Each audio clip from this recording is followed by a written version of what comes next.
Hey everybody, I know everybody remembers this crazy one with that melted fuse. We've definitely getting even more closer to the problem. In a previous video, I think I was thinking out loud and we said, oh yeah, maybe starter motor, something going on there. But of course we've got a electrical expert on the job and he's done a little bit of homework and followed through that it's possibly some water damage inside the vehicle.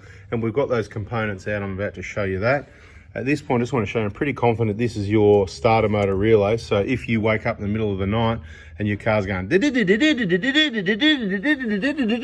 you pull this out, it should stop it. If it doesn't, have your 10mm handy to disconnect the battery, as we previously discussed in another video. Now let's have a look at those components and where they are. I'll just give you a little tip while we're in this side of the vehicle. As I always say, be very careful who you let work on your vehicle. And if you've got an auto electrical setup that's got an earth onto the alloy of the engine that then goes to one on the body, because well, you got to have two to then come around to the battery. You already know the wrong people who worked on the car, like the catch can and whatever. But let's have a look down here. Definitely better with the light on. Okay, aftermarket wiring, follow it down. See that grommet there? See, I use that grommet there and try and keep it neat, or if you go through that one, really keep it neat. Now I don't know how neat this is, but there's a thing called gravity, and what happens is water, when you wash the engine bay or when it rains, any water that sort of comes down through here, water does come down through here in the rain.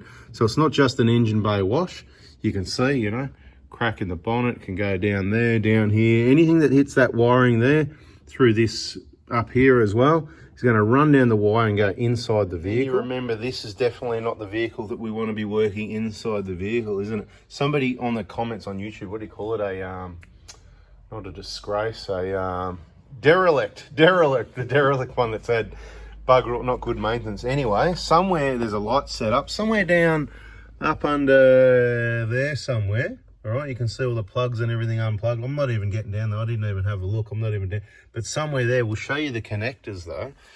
Here they are sitting on the side step. Let's have a bit of a look in there and see what we can see. So, like I said, we've got a electrical expert here, top secret. We can't say too much in videos because people don't want to be too busy. But when we've got a problem, we've got a small network of people that can sometimes help out with these things. And this is where we say thanks to everybody that's shared stuff online, because how good's online? The expert has done a bit of research and found out that it's a problem with this water coming in sometimes, and confirmed that's what's going on. So we need to make sure we clean this up and stop the water problem before. You see what's going on there, right? This one, hard to get the focus, but it's got a little bit of something going on there, right? See the corrosion, see that greeny looking stuff? That's not meant to be like that. 100% that's had water in there. And you know, Toyotas don't do this. What does is, see all this up, look at all this mess. What a disaster. I mean, there's heaps going on up there. And I'm glad you got to it. Good work. Thanks for that. Anything else you want to add for people, any information? Just clean that up, should be right, with some, contact cleaner type product. Got what they call Deoxit, which gets rid of the corrosion. Yep. We'll give it a scrub with a toothbrush and hopefully end the problem and take them up out of the way so they don't get wet. Yeah. So insulate them, so even if water comes in, so we'll do a bit better than Toyota, so that and Toyota didn't know that aftermarket people were going to come along and do stuff that didn't keep the vehicle watertight. But so we'll tape it up so that it's watertight, even if it's not watertight, because it's probably going to be hard to make that waterproof where it comes through the grommet, isn't it? I mean, there's a bunch of wires there.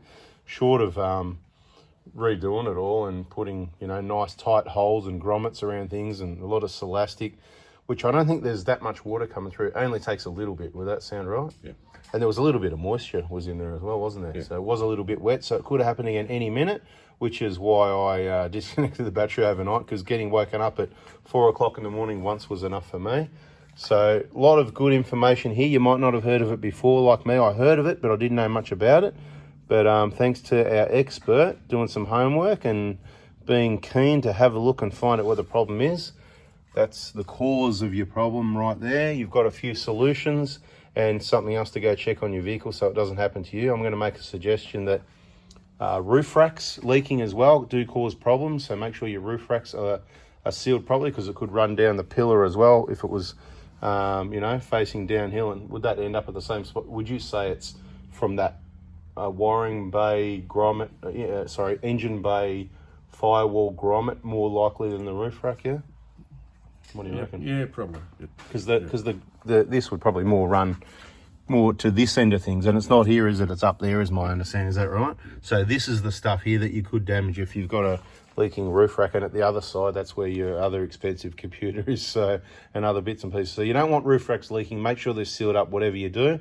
Water definitely causes problems. Now, this may be the video where we continue to give you some information. We're also going to change that fuse. Okay, so back out here again, once that job's complete, which, you know, shouldn't be too much longer, I'd imagine about an hour by the time it's all cleaned up and back together, then possibly the big job starts. I've heard, you know, this is a big job. I actually haven't replaced one myself. I said it. I avoid, and it's not blown.